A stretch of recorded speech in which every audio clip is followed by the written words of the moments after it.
Je voudrais parler à nous tous, à tous les Togolais, partis politiques, société civile, diaspora. Pour dire quoi en réalité? Le combat qui est le nôtre aujourd'hui, enfin le combat que nous avons engagé depuis des années contre la dictature qui nous régente, c'est un combat difficile. Alors, ce combat est tellement difficile que les positionnements individuels de partis ne nous amèneront nulle part.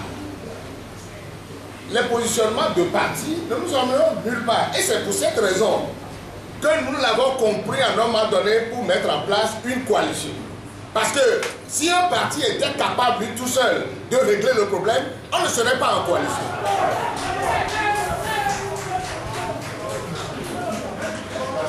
On s'est mis en coalition parce que nous avons compris que le combat est difficile.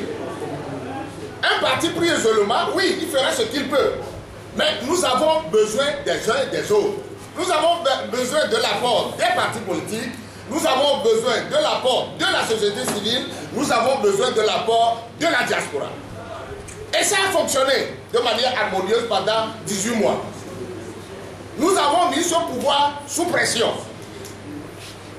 Le relevé de conclusion l'a relevé. C'est vrai, nous sommes des hommes, nous sommes des partis politiques, chacun a sa manière de voir les problèmes. Il y a eu quelques problèmes de malentendus, il y a des problèmes d'écart parfois, mais cela ne justifie pas ce qu'on constate aujourd'hui. Cela ne justifie pas que le combat qui doit être un combat d'union de tout le monde, rien ne peut justifier aujourd'hui qu'on aille de tous les côtés, chacun de son côté, pour dire quoi. Alors, aller de son côté pour faire quoi à la fin? Chacun va de son côté aujourd'hui pour faire quoi à la fin? Ça, c'est la grande question que nous devons nous poser. Parce qu'à la fin, quelqu'un a posé la question tout à l'heure, qu'à la fin des élections, au lendemain des élections du 20 décembre, la première conférence que nous avons tenue ici, nous avons dit, nous allons maintenant lancer un mouvement citoyen. Parce qu'à un moment donné, nous avons compris nous-mêmes, en tant que parti politique, que même au niveau de la C14, ça ne suffisait pas. Il faut tendre la main encore un peu plus à tous les citoyens, quel que soit leur bord, qu'ils soient engagés politiquement ou non.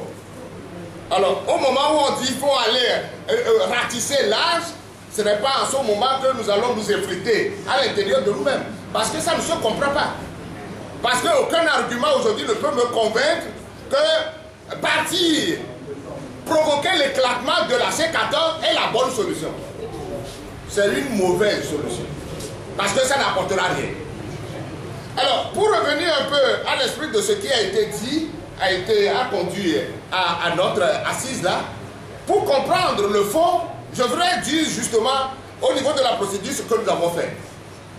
Nous avons estimé à un moment donné qu'après 18 mois de combat, il faut s'asseoir pour faire le bilan. Parce que c'est nécessaire. Vous ne pouvez pas faire un combat de 18 mois sans vous asseoir pour dire comment on fait le bilan. Apprécier ce que vous avez fait de bien et déplorer ce que vous avez fait de mauvais et corriger le tir. C'est comme ça qu'un homme normal se comporte. Vous ne pouvez pas amener les populations dans la rue pendant 18 mois sans faire de l'autocritique vous-même, sans faire de bilan. Et sur le principe de bilan, tout le monde était d'accord. Tout le monde était d'accord qu'on doit faire un bilan. Alors, pour que le bilan soit fait, où les assises se tiennent de manière correcte, qu'est-ce que nous avons fait? Nous avons dit, il faut mettre une cellule en place, une cellule préparatoire. Cette cellule a préparé pendant plus de 2 semaines ces assises-là, et on nous a transmis les conclusions de la cellule. Et c'est sur la base de la cellule, des conclusions de la cellule, que nous sommes allés aux journées de réflexion. Mais c'est à la veille des journées, au moment où les conclusions étaient prêtes, on a fixé la date, que certains ont dit qu'ils ne viennent plus. D'autres ont dit, on a constaté l'absence de certains le jour des assises. Il y a certains même qui n'ont pas annoncé qu'ils ne venaient pas. Et c'est le jour-là qu'on a constaté qu'ils ne sont pas venus. Mais l'appel que je fais aujourd'hui, c'est, je ne condamne personne. Je ne veux pas lancer les pieds à quelqu'un. nous avons l'obligation de résultat. Nous avons l'obligation au niveau de l'opposition, nous avons l'obligation de faire en sorte que nous puissions libérer le peuple togolais demain de la dictature. C'est ça notre mission. Une autre mission à côté qui fait que oui, mais je vais me positionner, ou je vais faire ceci, je ferai ceci, on va me faire, c'est moi. Non, parce que dès le départ de notre combat, toute la guerre qu'on a obtenue, celui-ci dit, oui, moi je suis le premier, où j'ai réveillé celui-ci, je suis fait ceci. Ce n'est pas ça le combat, ce n'est pas nécessaire. Comment nous faisons pour que en 2020 là, on nous dise que Faure n'est plus là? Qu'est-ce que nous faisons? En réalité, c'est ça justement notre préoccupation. Donc, ceci étant, les questions qui ont été posées pour moi, même nos camarades qui ne sont pas venus, parce qu'on vous a dit, lorsqu'on a fait on a mis en place la cellule, on a été à la journée, certains même nous ont fait reporter à plusieurs reprises la tenue de ces assises. Mais lorsque nous sommes revenus en personne normale, nous avons dit, mais il faut quand même partager les conclusions avec nos camarades.